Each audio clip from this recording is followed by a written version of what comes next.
They told me not to cry because it was making people uncomfortable at my own husband's funeral. That was the line Claire whispered, close enough that her perfume, that expensive artificial sweetness she wore like armor, filled my nose as she leaned in. "You're making it about yourself," she added, smiling for the mourners as if we were sharing a private joke.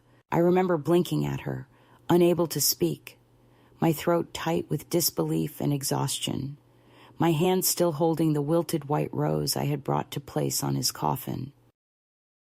The rose trembled slightly in my fingers, not from drama, not from grief that begged for an audience, but from the shock of realizing that even in this moment, the last moment I would stand beside the man who had shared 58 years of my life, I was still being told to be smaller, quieter, tidier. I was still being managed. I am 82 now, and I live alone in the same house where we once hosted birthdays and Christmas dinners and long, lazy Sunday breakfasts with the windows open. The same house where, in the final years, I learned how silence could take up more space than any furniture. I keep it clean, not because I am waiting for guests, but because order makes the days easier to count. Sometimes I still set 2 cups out in the morning, one for me, one for the ghost of a habit I can't quite let go of. They told me I should sell the house, of course. Downsizing, they called it, as if my grief were a piece of furniture too large for the room. My daughter, Ellen, said it with a bright kind of cruelty. "You'll be more comfortable somewhere with staff, maybe a nice assisted living suite. You'll have company, activities, structure." As though loneliness were a scheduling issue, as though comfort could be outsourced. It's strange how quickly people turn practical when they don't want to feel anything. After the funeral, I sat in the kitchen, still wearing black, still numb, and watched them open my cabinets like it was an estate sale. Claire organized the pantry. Ellen discussed realtors. My son, Paul, walked from room to room talking into his Bluetooth earpiece about liquid assets. I don't think he realized I could hear every word. The word liquid stayed with me, slippery and cruel, like something that could just evaporate if left unattended. They move through the house with that brittle energy people have when they want to look helpful, but really want to leave. I was the only one who didn't seem to know what to do with my hands. I kept touching the counter, the chair backs, the cold handle of the coffee pot, anything that still remembered his touch. The priest had called the funeral service intimate. I suppose it was, if intimacy can mean being surrounded by people who no longer recognize you. There were flowers everywhere, lilies, roses, the scent so heavy it made my eyes sting. And the pastor spoke about love and endurance, about marriage as a covenant. But when he asked if anyone wished to share a few words, Claire stepped forward before I could rise. "Mother's too emotional," she said brightly to the congregation. "I'll speak for the family." For the family. She said it like a badge, a claim, a border I was no longer allowed to cross. I sat down again, hands folded, staring at the closed coffin, while she talked about how strong Daniel had been, how proud he'd been of his children, how he'd adored his grandchildren. Not once did she mention the mornings he and I sat at this very kitchen table, him sketching plans for the garden he never finished, me pretending not to notice his handwriting getting smaller, shakier, more desperate as the Parkinsons crept in. Not once did she mention the way he held my hand the night before he died, whispering through his failing voice, "Don't let them decide for you. Promise me."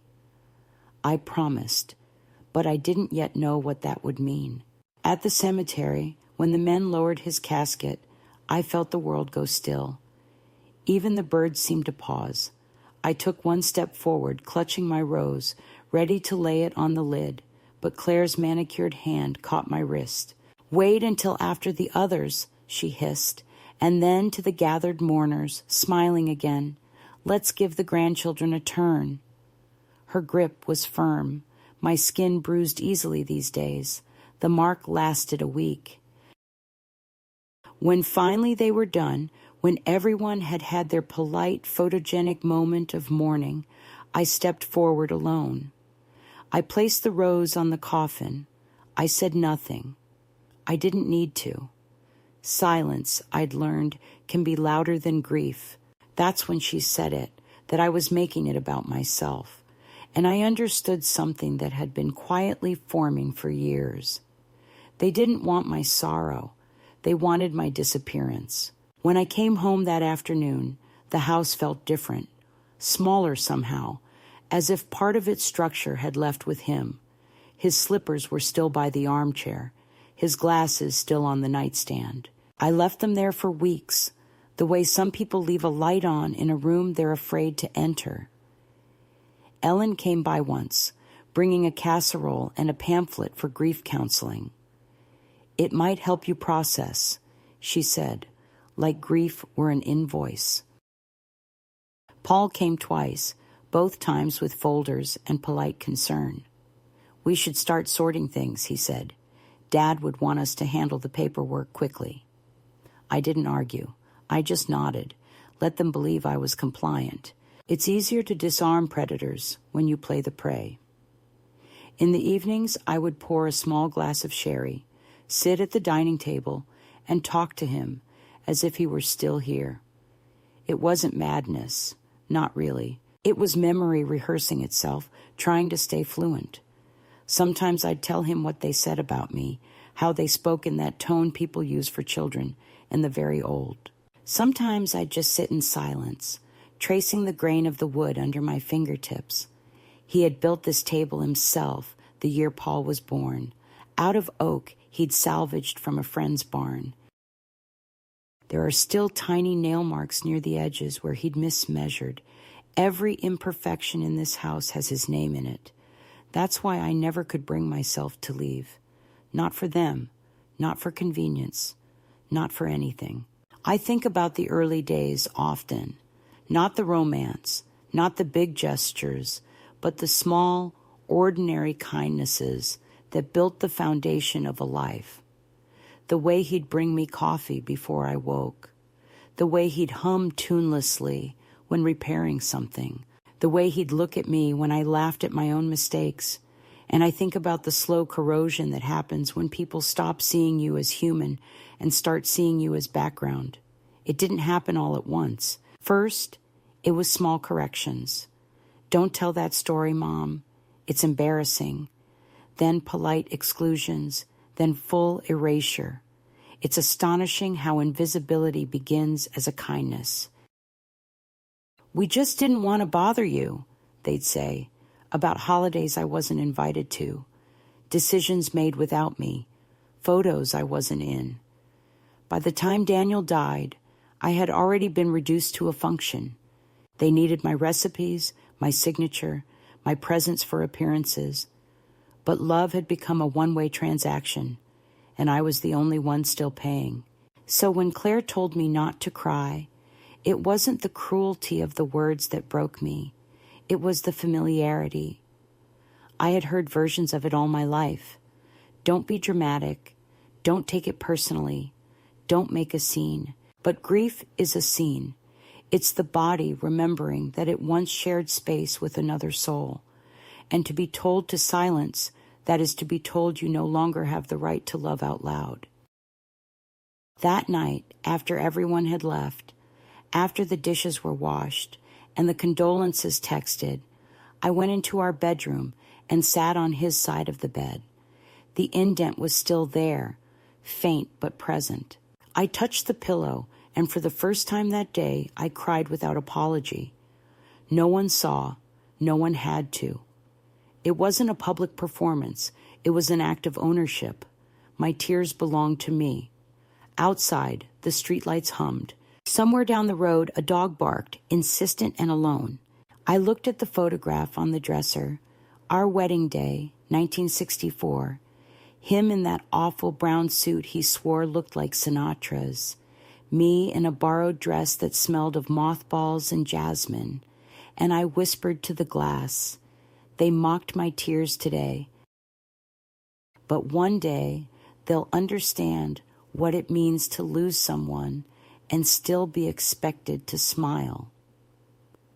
The next morning, I woke before dawn, as I always do, and made coffee the old-fashioned way, not with the shiny machine Paul had brought over years ago, but with the small percolator that sputters like an old friend. The kitchen was quiet, the kind of quiet that feels thick. I stood by the window, watching the light crawl across the garden, and I realized I wasn't done living, no matter how much they wanted to file me away under elderly. They thought the funeral was an ending, a closing chapter with polite applause. They didn't know it was the prologue. I still had things to settle, things Daniel and I had promised each other long before they learned to pronounce the word inheritance. So when I say that they mocked my tears, understand this: I am not fragile. I am a woman who has learned to wait. My silence has weight. My patience has teeth.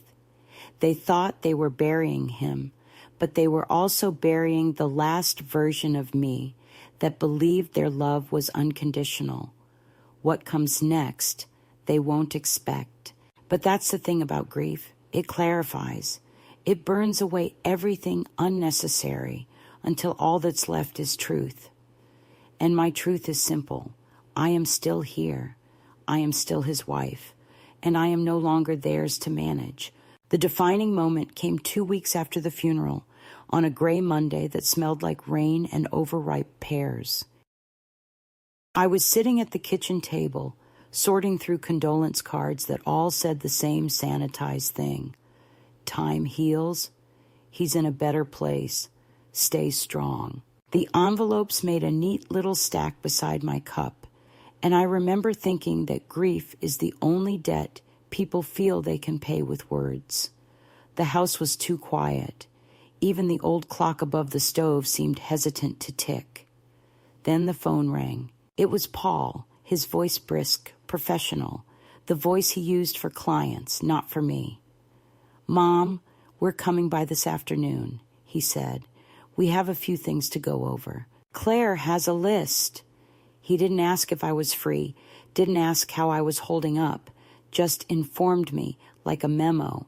I said yes, because after a lifetime of being agreeable, refusal still felt like rebellion. They arrived before noon. Claire came in first, her sunglasses still on, despite the overcast sky, carrying a leather folder and a small smile that looked practiced. Paul followed, holding a cardboard box labeled "Office." He kissed my cheek absently, like he was checking something off a list. They sat across from me at the table where Daniel and I had eaten every meal together for half a century. I could still see the faint ring where his coffee cup used to rest each morning, the one I never managed to scrub out. "We thought it might be helpful," Claire began, opening her folder, "to start organizing the paperwork, just to make sure things don't get messy." Her tone was light, cheerful, falsely casual. I knew that tone. It was the same one she used when talking to waiters she didn't plan to tip. She slid a stack of papers toward me, bank statements, property assessments, insurance summaries. I stared at them for a long moment, then looked up. "Daniel handled most of this," I said quietly, though that wasn't true. I had handled it for years, but I had learned that sometimes pretending to be small gives you space to breathe. "Exactly," Paul said quickly, "which is why we want to make sure you're not overwhelmed. We've spoken with a financial advisor who specializes in estates. He can help consolidate things, simplify everything for you." The word "simplify" hung between us like a knife. I asked who hired him. "Well, technically, I did," Paul said, "but it's for you. You'll just need to sign a few authorization forms so he can access the accounts and make adjustments." It was then that I felt it, the unmistakable chill of betrayal. slow and creeping, like ice forming under skin. I knew what those forms meant. My husband had warned me about them once when we refinanced the house decades ago.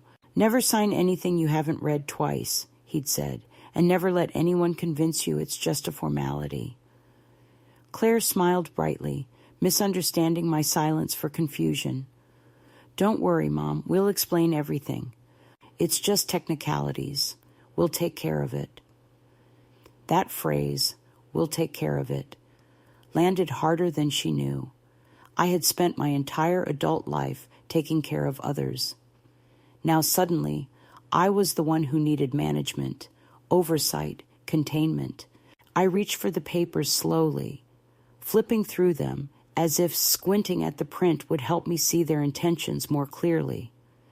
In the fine lines and legal phrasing, I recognized the quiet theft of autonomy. There was one form that made me pause, a power of attorney draft, unsigned but prepared, giving Paul authority to handle financial and medical matters in the event of mental incapacity. I read it twice. This one's just precautionary, he said quickly. You know, in case something happens. It's standard procedure. I looked up at him, at my son, the boy who once cried when I sent him to his first day of school because he was afraid I wouldn't come back. Do you think something's going to happen? I asked softly. He didn't meet my eyes. It's just better to be prepared, he said. Claire added, we just want to make sure you're protected.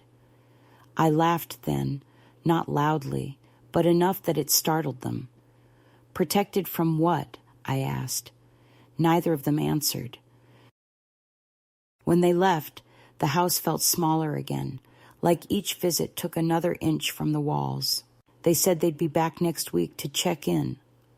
After the door closed, I sat there staring at the papers for a long time, until the words blurred into gray lines. My hands were steady, but my chest was tight, as though the air had become something heavier. I gathered the documents, folded them neatly, and put them in the drawer where Daniel used to keep his correspondence. His handwriting still marked the inside of the drawer in faint pencil, property taxes due April. He was always precise like that, always trusting that clarity could save us. That night, I couldn't sleep. Every creak of the house sounded like a warning. Around midnight, I got up and walked into Daniel's study. His glasses were still on the desk, next to a half-filled notebook. The pen had dried mid-sentence. I opened the drawer where he kept important things, birth certificates, passports, old deeds. That's when I saw it. The thick, cream-colored envelope with the black ribbon. Our will. I remembered the last time we'd spoken about it, months before he died, when he was already weak but still sharp. If anything happens, he'd said, don't let them rush you. The house, the accounts, the investments. They're all in your name now. It's cleaner that way. Safer. At the time, I'd brushed it off, told him not to talk like that. But now his voice played back in my head like a recording. I opened the envelope and unfolded the pages. My name appeared over and over, firm and decisive. The entire estate, every account, every asset was under my control. There were no conditions, no shared clauses. He had written a note on the final page in his shaky handwriting. Trust yourself. You know who loves you for you and who loves what you have. The room went very still. I realized then that he had seen it coming, the slow erosion of kindness, the rehearsed politeness that covered ambition. He had left me a map, not just of finances, but of intention. The next morning, when Paul called again to ask if I'd had time to review the documents, I told him yes, I had, and that I'd be handling things personally. There was a pause on the line, and then a measured, of course, if that's what you prefer, I could almost hear Claire's whisper in the background, urgent and sharp. After we hung up, I took a deep breath and made my own call. To a lawyer I remembered from years ago, a young woman who had once helped Daniel draft a lease for the hardware store. Her voice was calm, efficient. "Mrs. Harlow," she said, "I'm so sorry for your loss. How can I help?" "I'd like to review my estate documents," I replied, "and I'd like to do it quietly." That was the real moment of betrayal and revelation, all in one, not their papers or their arrogance, but the realization that they saw my grief as opportunity. The funeral had been their stage, the condolences their costume, and this visit their first act of conquest. They thought I was too broken to notice, too old to care. But I had not survived 8 decades, 2 recessions, a war, and the slow death of the man I loved just to become someone's signature on a dotted line.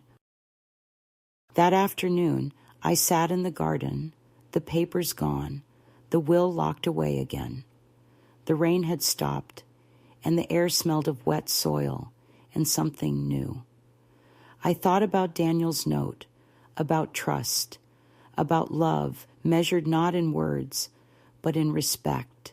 They had tried to make me small, manageable, but I could feel something waking up inside me, a steadiness I hadn't needed in years. It wasn't anger exactly, it was recognition. They had underestimated me. They thought grief had hollowed me out, but grief had only stripped away the illusions. I still had the deed, the will, the keys, and most importantly, my name. As the light faded, I whispered to the empty garden, "You were right, my love. They've already started circling." The wind moved through the trees like an answer. That night, I slept deeply for the first time since the funeral, not because I felt safe, but because I finally understood the rules of the game. They wanted control. I had something far more dangerous. I had clarity. The days that followed unfolded with the polite rhythm of pretense. They called often enough to sound caring, but never long enough to listen. Paul's voice became the soundtrack of my mornings. Half-sentences, reminders, questions disguised as commands. "Did you think any more about that advisor?" Claire found a lovely independent living place, very reputable. "We're just trying to make things easier for you." Always easier for you, never right for you. I learned to answer with non-committal sounds, small murmurs of agreement that kept the peace without surrender. In the quiet hours between their calls, the house seemed to breathe differently, aware that I was waiting for something unnamed.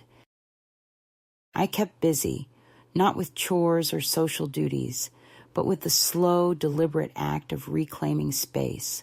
I began by cleaning Daniel's study, dusting the shelves they had already marked for donation, restoring each object to its proper place, as if I were reassembling a map of who we had been together. His glasses, the magnifying lens he used for his stamps, his favorite pen that still carried the indentation of his grip. Each thing was an anchor. I realized, while running a cloth over the old walnut desk, that this was my rebellion, to care for what they had already discarded in their minds. A week later, Ellen called, her voice too bright, the way people speak when they're selling concern. "Mom, I've been thinking. It's not healthy for you to stay there alone. That house is too big, too full of memories. You'll start dwelling." I almost laughed. Dwelling in a dwelling. How efficient. "I like my memories," I said quietly, but she was already talking over me. "There's a lovely community near us, small cottages, shared gardens, security. You'd have your own space, but with people around. You could join the book club again. Maybe meet someone." The absurdity of it struck me so deeply I almost smiled. Meet someone, as though companionship were a replacement part. That's kind of you, darling, I said, but I'm fine here. There was a pause, a quick intake of breath, then the clipped politeness of disappointment. Fine, but don't say we didn't try. We just want you safe. Safety again. That word had become their weapon, wrapped in good intentions. I hung up and sat in silence for a long time, listening to the faint hum of the refrigerator, the sound of my own pulse. It was then that I realized how far the distance had grown between what they said and what they meant. Every visit became an inspection. Claire arrived with her phone in hand, photographing things she called sentimental clutter. You could sell half of this, she said, flipping through frames on the mantel. Maybe we can have an estate appraiser come by. You'll get a fair price before the market dips. I said nothing, just watched her move through the room like a realtor rehearsing a showing. She didn't notice the way my fingers tightened around the armrest of the chair, the quiet fury that burned colder than anger. Paul followed behind her, pretending not to hear, pretending that this was normal. They brought pamphlets again, brochures filled with smiling elderly couples walking through sterile courtyards. You could have neighbors, Claire said. Activities, transportation, all your meals handled. You wouldn't have to worry about anything. I'm not worried, I replied. You are. That earned me a sharp glance, a flicker of annoyance that she smothered with another smile. We'll leave these here, she said, placing the brochures on the coffee table as if they were a gift. When they left, I waited until the sound of the car faded, then gathered the glossy papers and fed them one by one into the fireplace. The smell of burning ink filled the room. For the first time in weeks, I felt warmth that wasn't from memory, but the real escalation was quieter, subtler, more insidious. It came not in raised voices, but in tone. They began speaking to me in the careful cadence reserved for the fragile or the foolish. They corrected me on details they themselves had wrong, interrupted my sentences to clarify my own stories, and began referring to me in the third person when I was in the room. Mom forgets things sometimes, Ellen told the neighbor during a visit. She's still adjusting. I wanted to ask adjusting to what? To widowhood, to invisibility, to the demotion from matriarch to liability. But I kept still. Silence was my shield now. They would call and say, "How are we today?" as if I were plural, as if my sense of self had fractured into manageable pieces they could handle more easily. Once, when I mentioned that I'd gone into town to renew my driver's license, Paul laughed, actually laughed, and said, "You're still driving? That's brave." I didn't answer. 2 days later, I drove to the coast just to remind myself that I could. The house became my territory again, not out of nostalgia, but defiance. I started rearranging furniture, repainting the guest room, fixing a loose board on the porch myself. Each act, small and unremarkable to anyone else, was a declaration. I am still capable. One afternoon, I found an old box in the attic labeled Taxes 1998, and inside it, a photograph of Daniel and me on a road trip in New Mexico. We were younger, sunburned, laughing. I looked at that picture for a long time and thought, he would have hated what they were doing to me. He would have told me to fight, but not with shouting, with precision. That night, I opened my notebook and began writing everything down. Dates, phone calls, comments, decisions. Not because I planned to use them, but because documentation was power. I wrote like a woman, remembering how to own her narrative. By the third week, the subtle control had thickened into intrusion. Paul started showing up unannounced, using his old key. Just checking in, he'd say, wandering through rooms, noting the mail, the unopened boxes, the groceries. He'd pick up a bill from the counter, glance at it, and say, "You know, I could help manage these if you like." One afternoon, He walked into Daniel's study and found me sitting at the desk. "You still keep this room?" he asked. I looked at him, realizing he truly didn't understand the difference between keeping and belonging. "Yes," I said, "I keep what's mine." That was the first time he looked at me as though I were an obstacle rather than a parent. His expression softened quickly, replaced by a patronizing smile, but the moment had already settled between us like dust. Meanwhile, Ellen began sending links by email, articles about recognizing early cognitive decline, stories of seniors scammed by predatory contractors, even a checklist titled "When to Take the Car Keys Away." I could almost admire the thoroughness of their campaign. They were building a narrative in which I was both helpless and stubborn, a combination that would justify their intervention. But they underestimated the kind of intelligence that comes from being underestimated. I responded to every message with calm politeness, never defensiveness, because defensiveness is what they were waiting for. Instead, I began shifting money quietly, moving small sums into accounts they didn't know existed, accounts Daniel and I had opened decades ago for rainy days. It was raining now. The tension grew so gradually that even the walls seemed to absorb it. When Claire called one evening to announce they were coming by again, just a short visit, nothing formal, I knew what that meant. I set out tea and biscuits, arranged the living room neatly, as if preparing for a performance.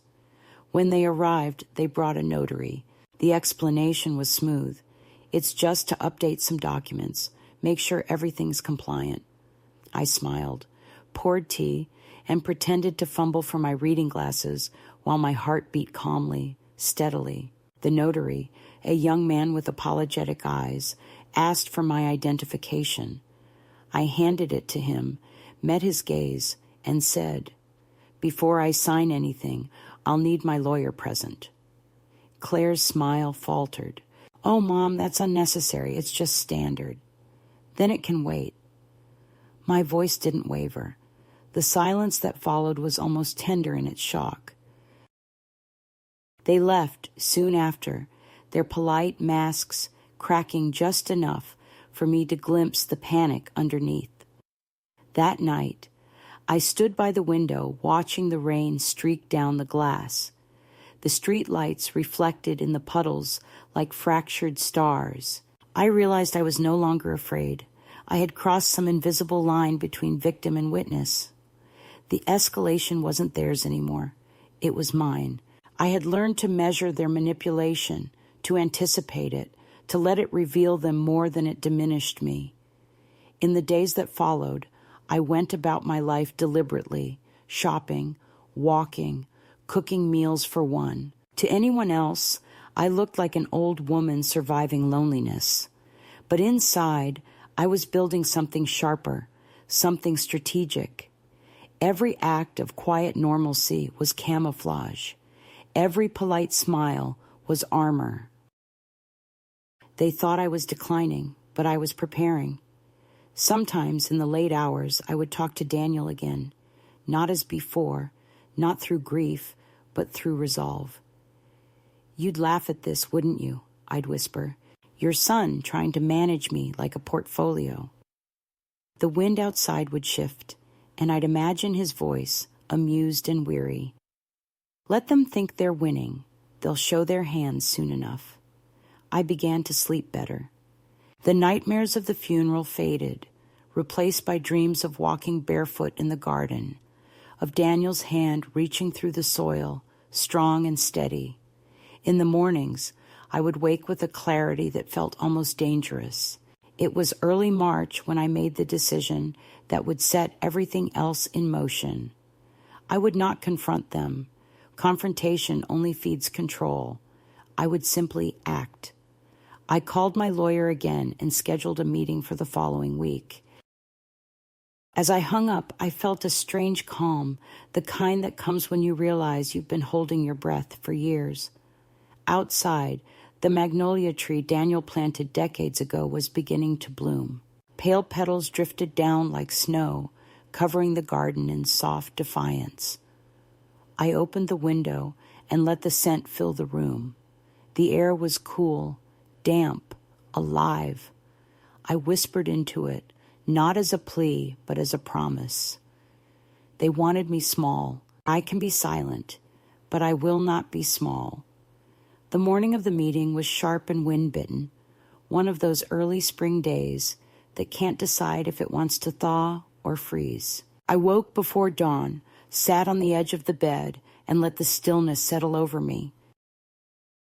My hands didn't shake as I buttoned my coat, though I could feel the familiar weight of my wedding ring against my finger, a small, circular reminder that I had survived more than weather. I drove myself to the lawyer's office, the same one Daniel and I had visited years ago when we first rewrote the will, back when the children still called every Sunday and sent cards that didn't come with subtext. The drive was long, but I didn't turn on the radio. I wanted to hear the sound of the road, the hum of the tires, the proof that I was still moving under my own power. When I parked, I sat for a moment watching the world through the windshield, the glass flecked with cold drizzle. People passed on the sidewalk, hurrying, talking, living. I was invisible to them, and for the first time, invisibility felt like freedom. The lawyer, a woman named Sandra, whom Daniel had once described as all backbone and no perfume, greeted me warmly, but without pity. That alone earned my trust. Her office smelled faintly of coffee and printer ink, a scent I've always associated with competence. She listened as I told her everything, the funeral, the visit, the papers, the quiet way they'd started circling my life like it was already estate property. She didn't interrupt, didn't offer condolences or platitudes, just nodded occasionally, her pen moving across a yellow pad. When I finished, she looked up, her expression steady. "You still have full control of your assets," she said. "Everything's in your name. That's good. What you need is insulation, layers, legal boundaries they can't cross." I nodded, not entirely understanding, but feeling the sense of direction I hadn't felt since Daniel's last weeks. She asked if I wanted to make changes to the will, and at first I hesitated. It felt disloyal somehow, as though touching it would disturb the trace of Daniel's handwriting. But then I remembered his note, the last line, "Trust yourself." So I said yes.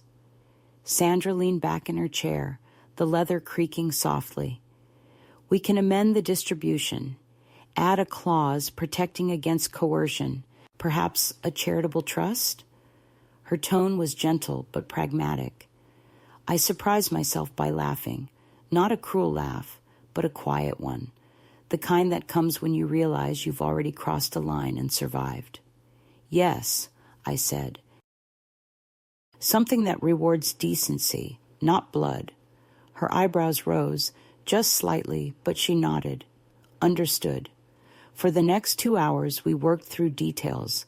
I spoke carefully, measuring each word like a bead on a string. I wanted the document to be simple, elegant, and unbreakable. The house, the savings, the land Daniel had inherited from his father, all of it would remain mine until my death.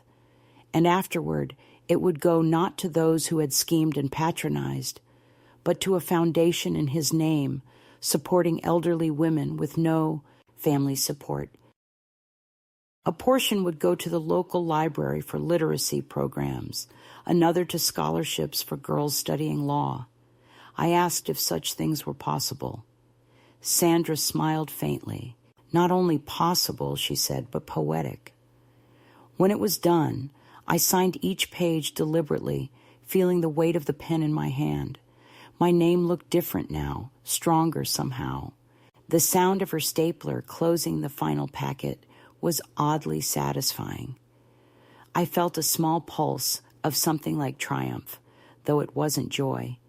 It was steadiness, the quiet realization that I had shifted from prey to participant, Before I left, Sandra gave me her card. "If they come back with pressure," she said, "call me before you say a word." I thanked her, slid the papers into my bag, and walked out into the wind. The air tasted metallic, clean.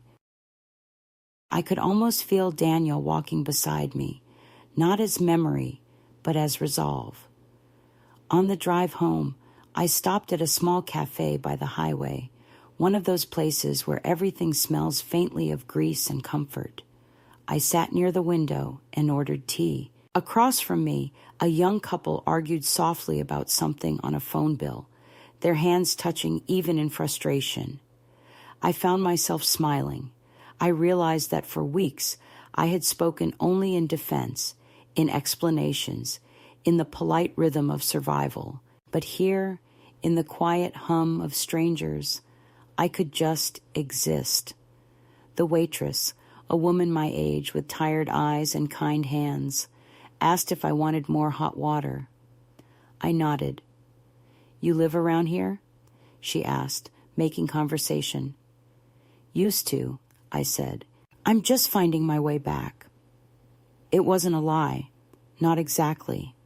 That evening, when I returned home, I didn't turn on the lights immediately. I walked through the house slowly, the dimness folding around me.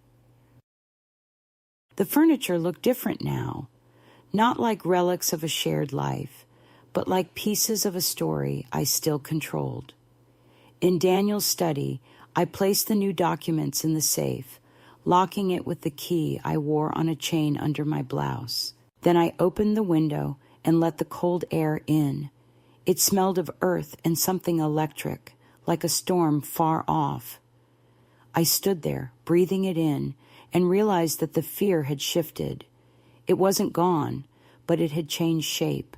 It was no longer about losing control. It was about holding it quietly, invisibly, until the moment it mattered. The next day, Claire called. Her tone was bright and brittle.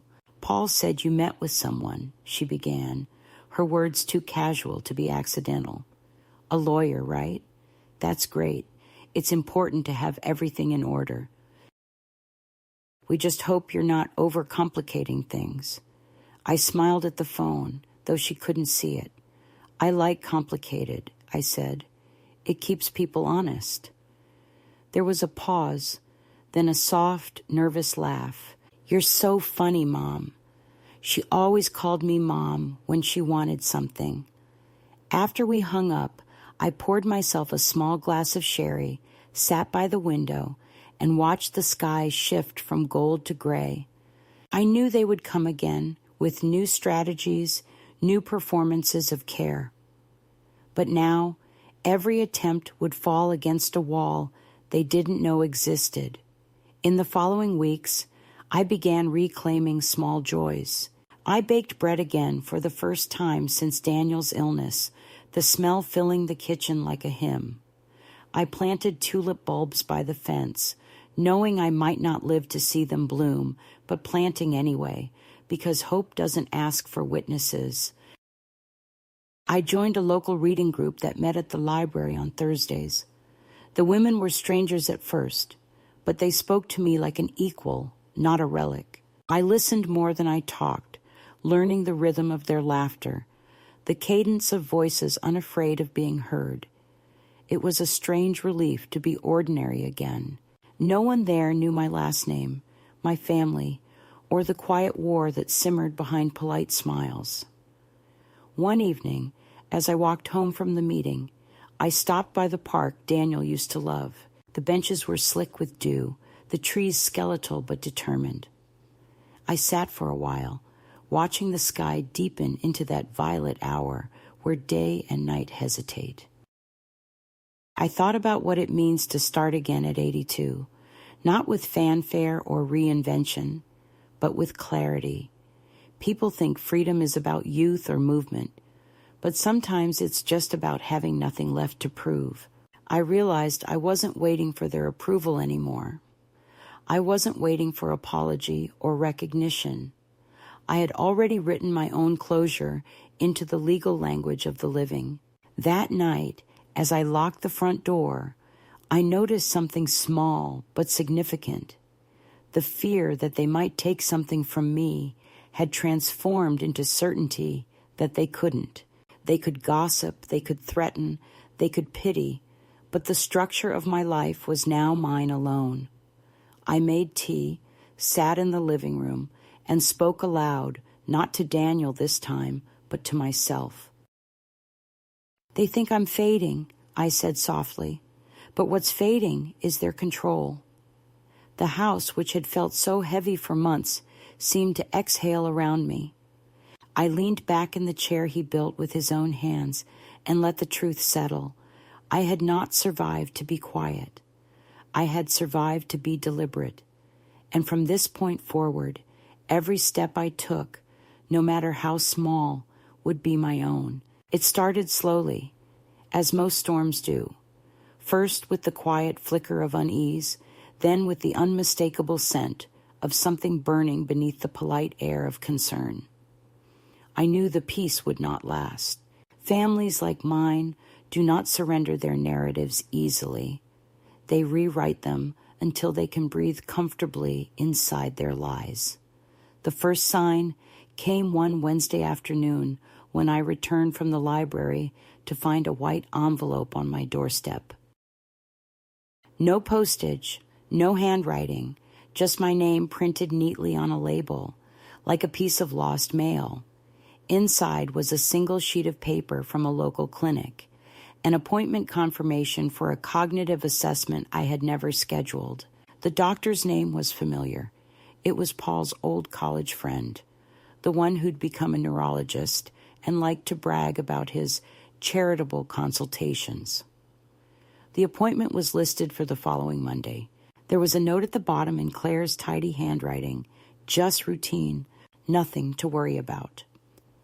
I remember standing there in the fading light, the paper trembling slightly in my hand, feeling something old and sharp rise in my chest. Not fear exactly, but insult.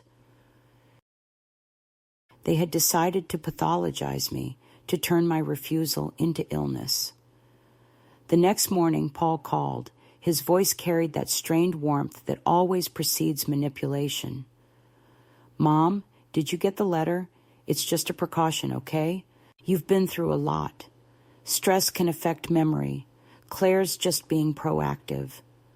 I listened quietly, waiting for him to finish the rehearsed empathy. "You think I'm losing my mind," I said finally. There was a pause, too long to be honest. "Of course not," he said. "We just want to be sure you're taking care of yourself." I could hear Claire in the background, whispering, prompting him. I imagined her mouthing phrases like gentle tone and avoid confrontation. "You don't need to worry about me," I said. "You should worry about your conscience." Then I hung up. I didn't raise my voice. I didn't tremble. I simply ended the conversation like closing a door to a cold wind.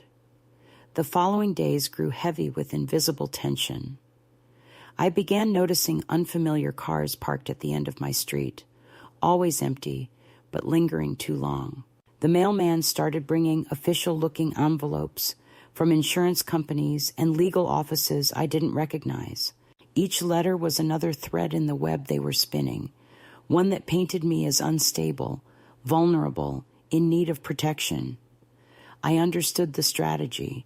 If they could convince the world I was incapable, they could take what I had built without appearing cruel. There is a peculiar kind of violence that hides inside bureaucracy, the kind that kills slowly with signatures and polite phone calls. I decided to answer it not with outrage, but with precision.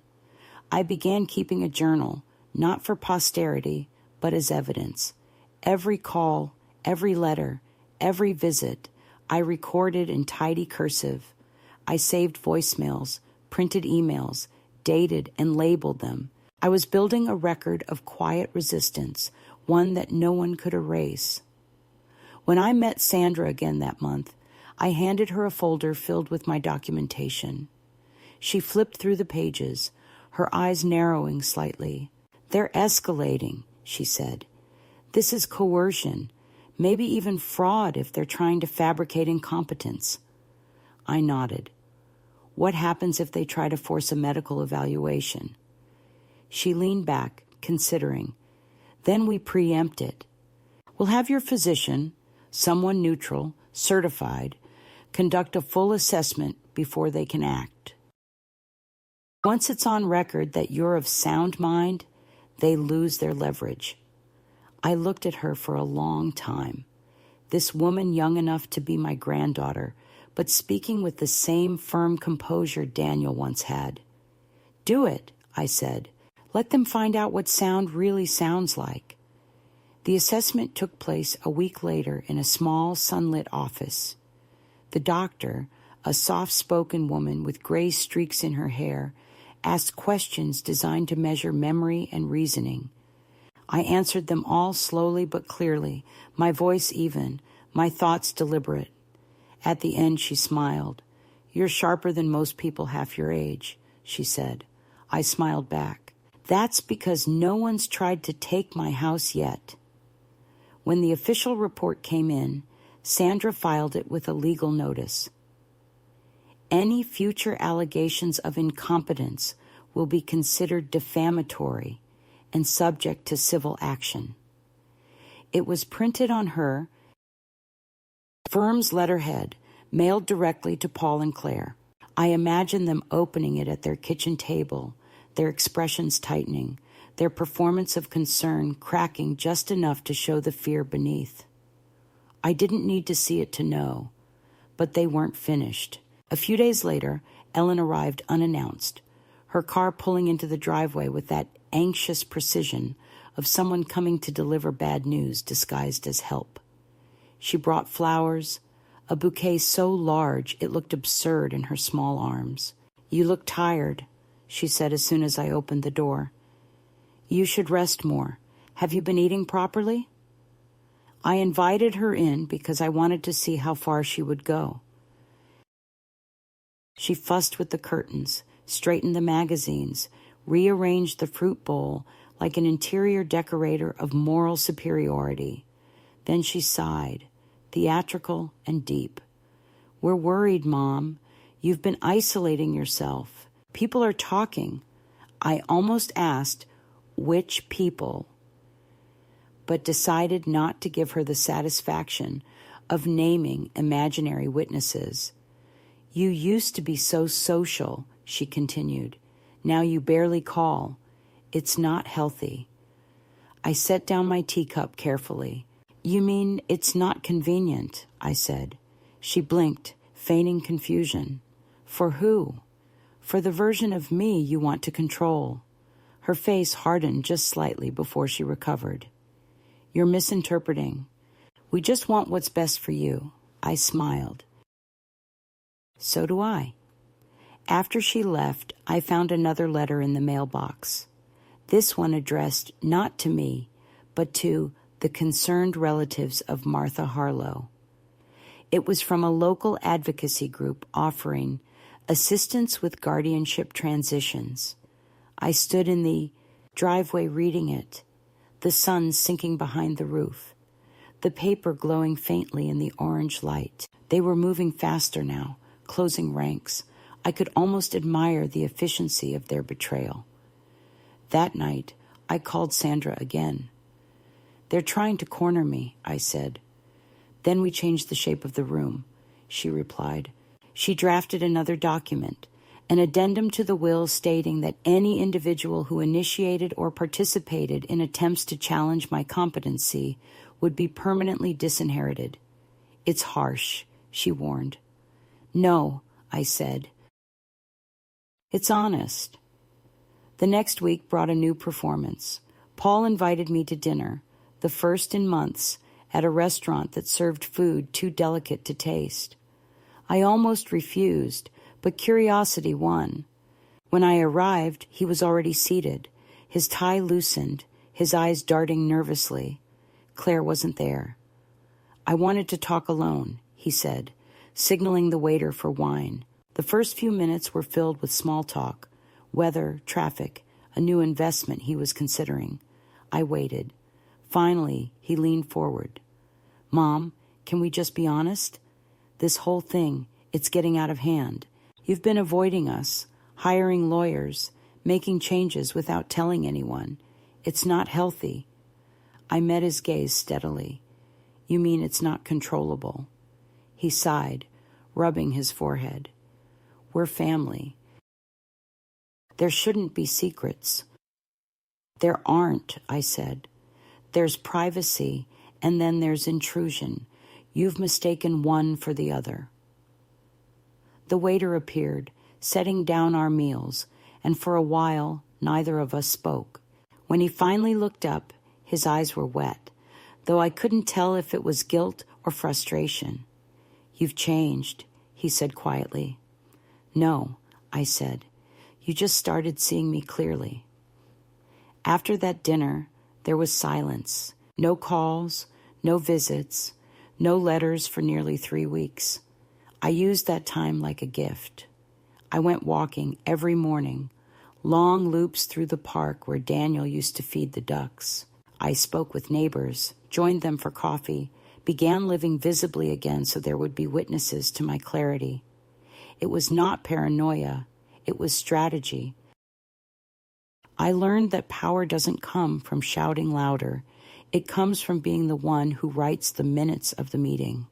When the silence finally broke, it was not through them, but through the local newspaper. On the front page of the community section was a headline, "Family Seeks Help Locating Missing Elderly Widow."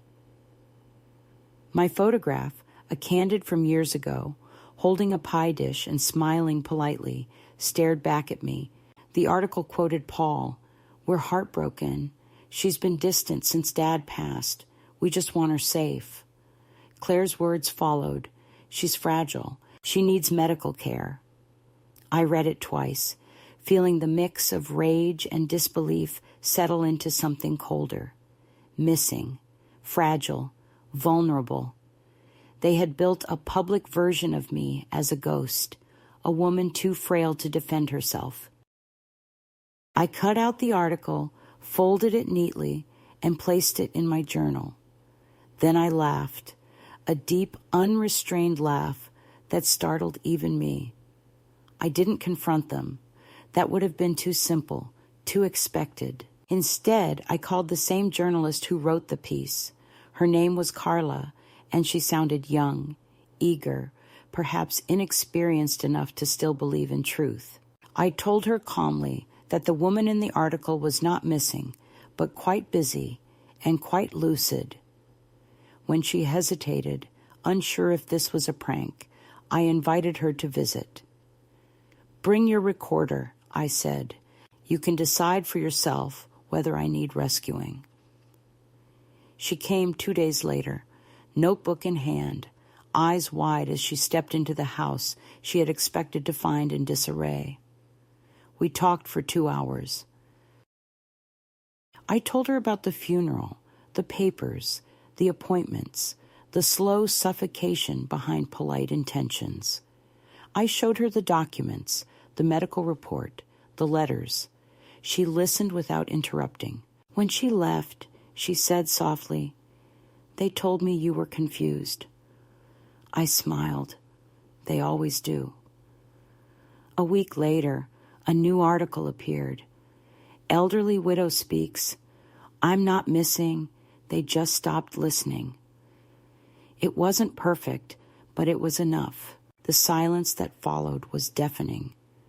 I imagined their faces when they saw it, the flush of humiliation masked by outrage. But I didn't write or call. I didn't need to. They had built their narrative. I had dismantled it with one interview. My phone stayed quiet for days, and I relished every minute.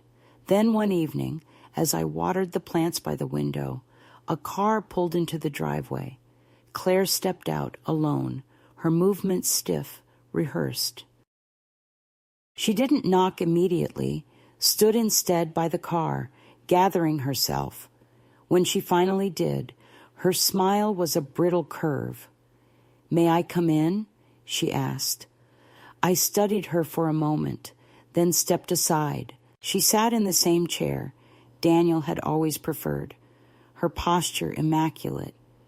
"You humiliated us," she said. "We were trying to help."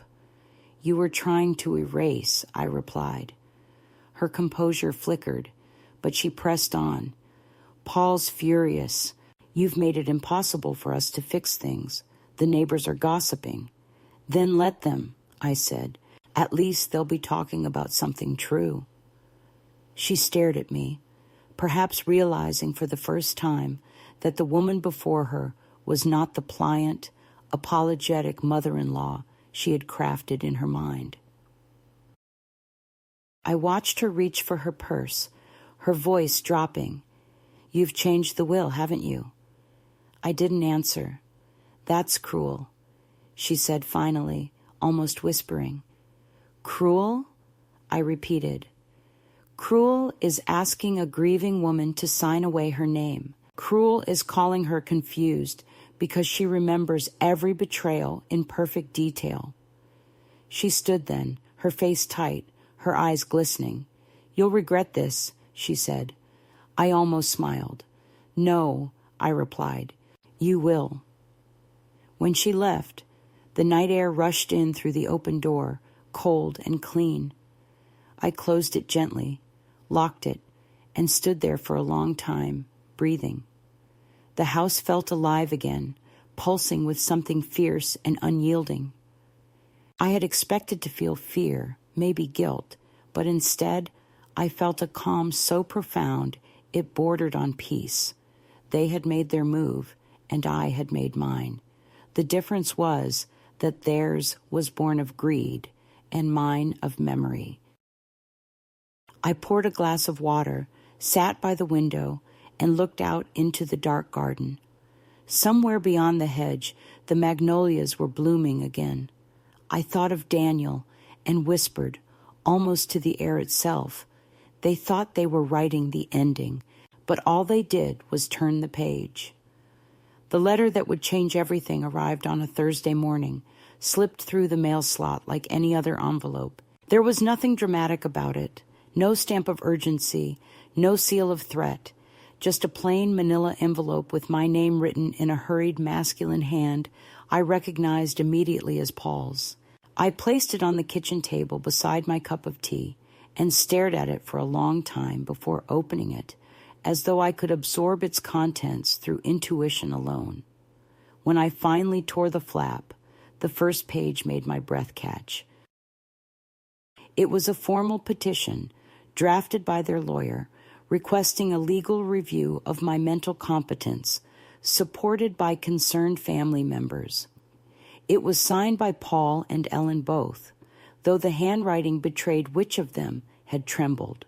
There were attachments, statements, reports, all constructed from fragments of truth, distorted to look like proof. They had listed moments, missed calls, forgotten appointments, misplaced bills, small human slips, magnified into a portrait of decline.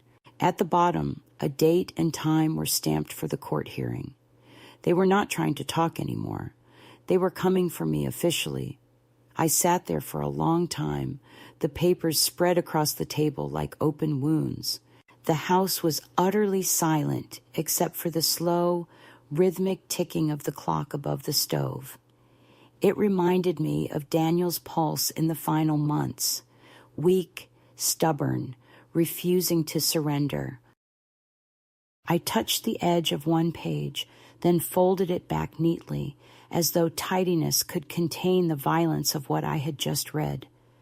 They were going to strip me of my name, my decisions, my dignity, and call it protection. They were going to take the life Daniel and I had built brick by brick and translate it into assets, holdings, shares, something they could fold into their portfolios. I felt no rage, no despair, just a cold lucidity. This was not a family matter anymore. It was a war of documents, a war of signatures, and I had already armed myself for it months ago. I called Sandra immediately, my voice steady but low. She listened without interruption, the faint scratch of her pen marking each point I made. When I finished, there was a pause before she said, "They've made a mistake. By filing formally, they've opened discovery. That means we can present evidence, including your medical evaluation, the press coverage, and the addendum to the will." Her tone shifted then, firmer, sharper. "But we'll do more than defend, Martha. We'll counterfile for harassment and defamation. If they want a courtroom, they'll get one, but not the one they imagined." I closed my eyes and felt a tremor of something close to gratitude. "Make it clean," I said. "No theatrics, just truth." She laughed softly. "Truth, when written well, is the most theatrical thing there is." The weeks leading up to the hearing passed in a blur of paperwork and preparation. Sandra's office became my second home. She insisted I be present for every meeting, every draft, every review, not because she doubted me, but because she knew the importance of being visible, articulate, undeniable. "They want to paint you as confused," she said one afternoon, spreading documents across the table. "So you'll give them coherence. You'll give them dignity, discipline, and memory." Her words reminded me of the way Daniel used to prepare me for arguments with the bank or the council, never loud, never pleading, just immovable in logic. Each night when I returned home, I would sit in his study, rereading the will, touching the spine of his notebooks as if gathering his quiet courage. Sometimes I would whisper, "We're almost there, my love. Just one more test of patience." The day of the hearing dawned gray and wet, the kind of morning that seeps into your bones. I dressed carefully, not for vanity, but for ceremony. A navy suit, pressed blouse, pearl earrings Daniel had given me on our 40th anniversary. I wanted to look like the woman I had always been, composed, meticulous, impossible to dismiss. When I arrived at the courthouse, they were already there. Paul stood near the door, his posture rigid, his tie crooked. Ellen sat beside him, eyes downcast, hands folded in her lap like a penitent child.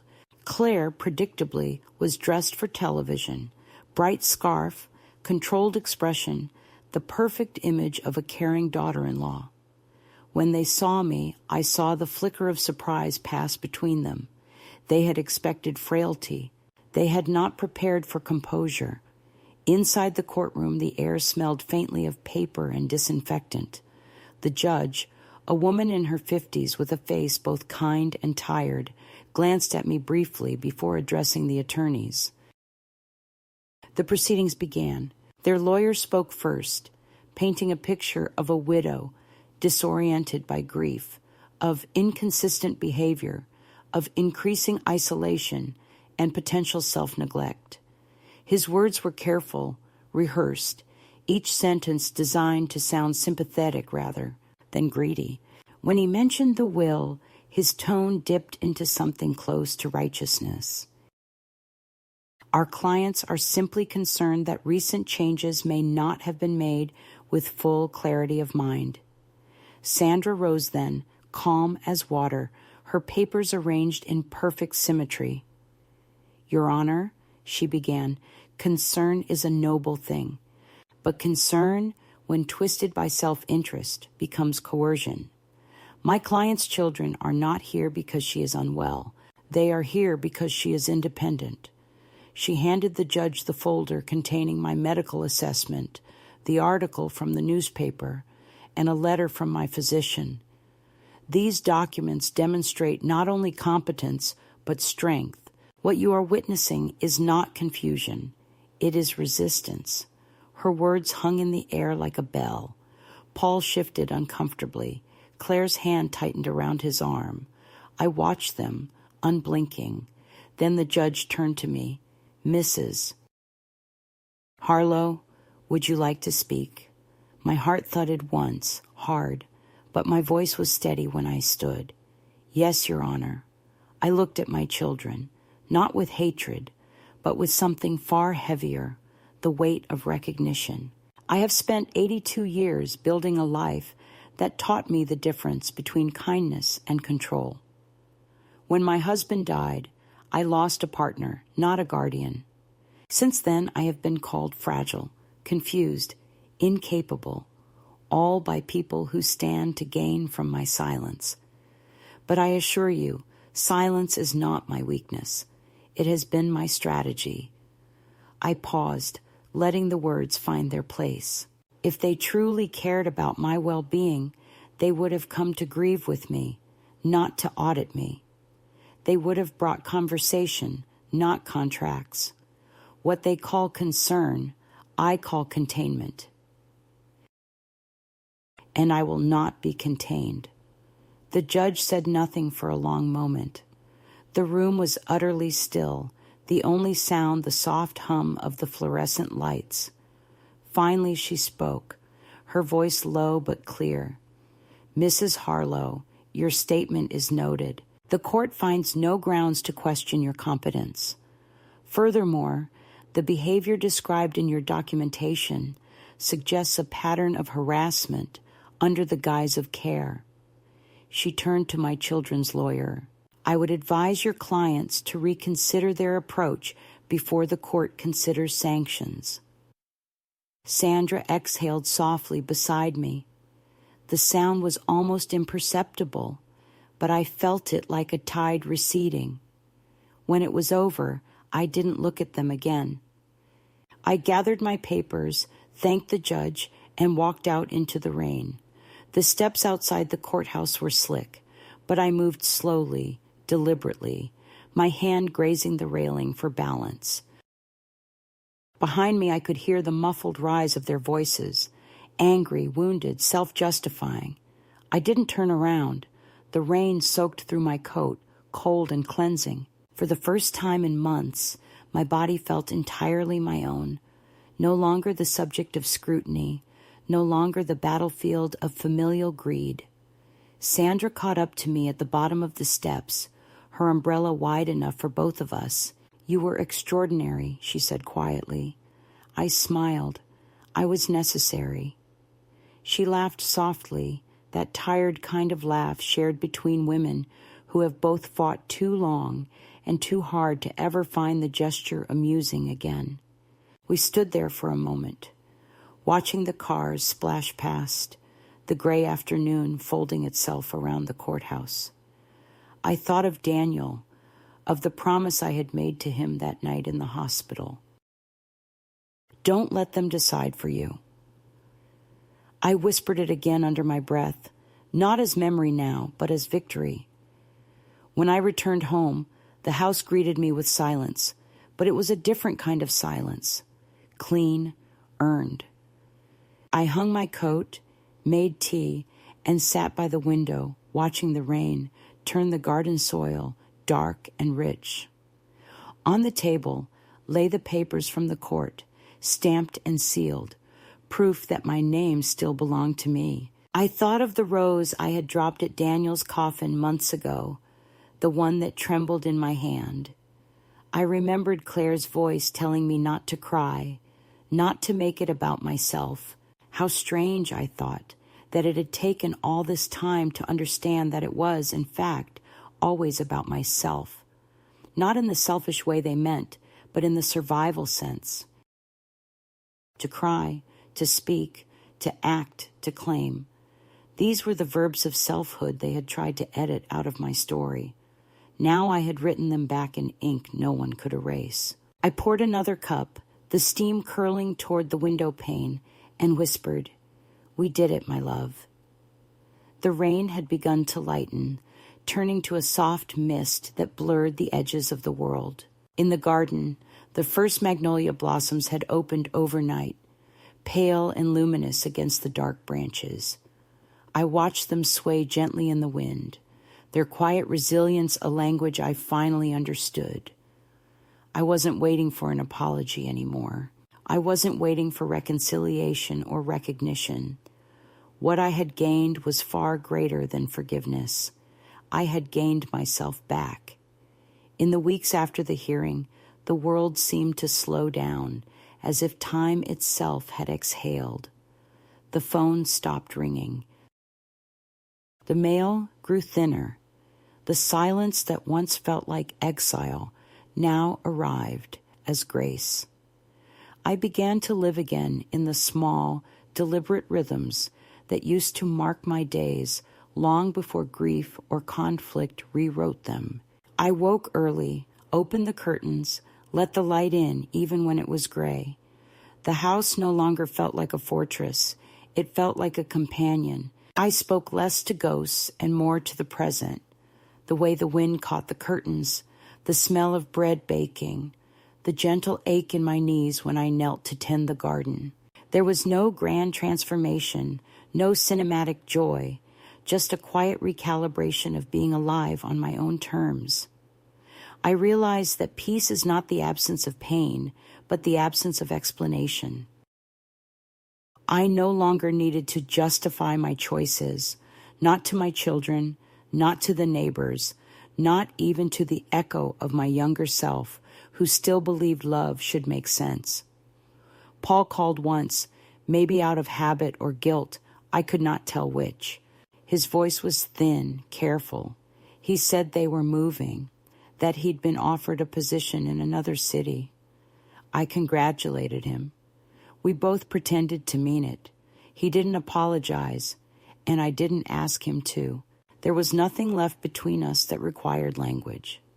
When he hung up, I sat for a long time, staring at the receiver, thinking how strange it is that distance can heal what closeness destroyed. Ellen sent a card at Easter, the kind with a printed verse about family and forgiveness. Inside, she wrote only, "Hope you're well." I almost laughed.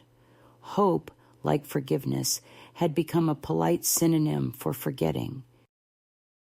I placed the card in a drawer with the others, a quiet archive of their inability to understand me.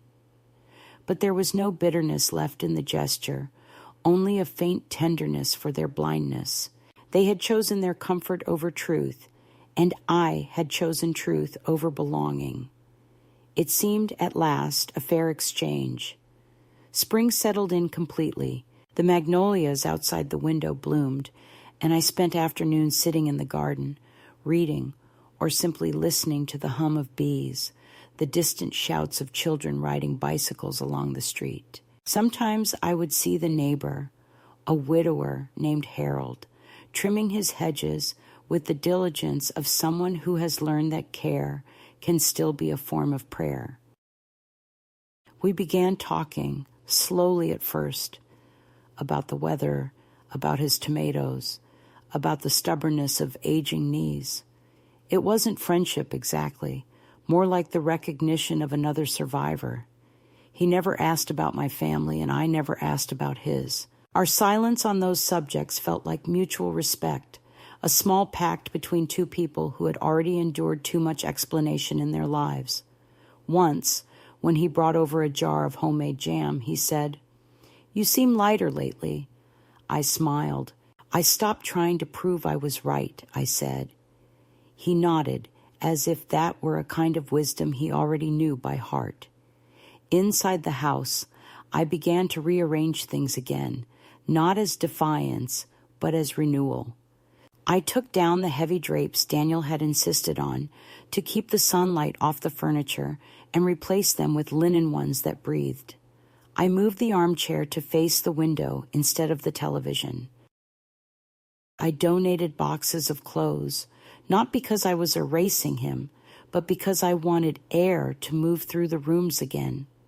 The spaces between objects began to matter more than the objects themselves. There is a kind of clarity that comes only after everything collapses, the kind that makes you see what you never dared name before. I realized how long I had been performing a version of myself for their comfort. How many years I had spoken softly to be understood by those who never truly listened.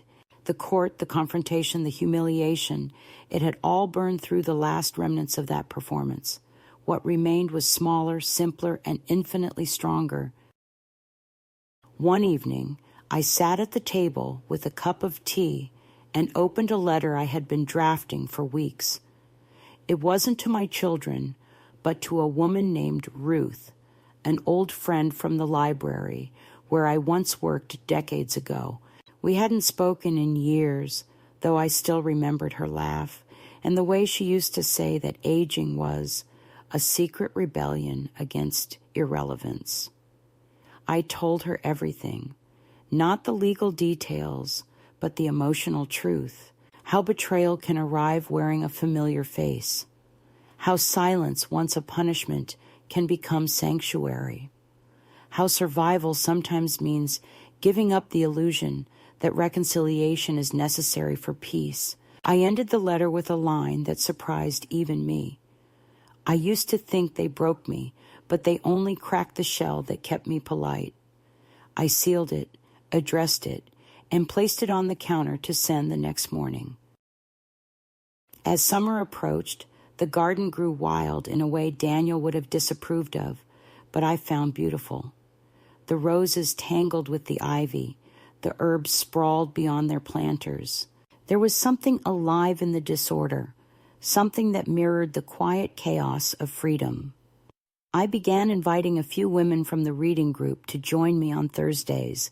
We would drink tea, share books, and sometimes, when the sun dipped low, share stories we'd never told before, of betrayals, of disappointments, of the long invisibility that wraps around women once they cross a certain age. One of them, a retired teacher with a voice like smoke, said, "We spend half our lives being careful not to make others uncomfortable, and then one day you realize comfort was the trap."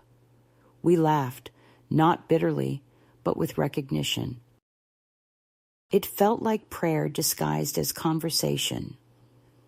I still talk to Daniel sometimes, though less often now.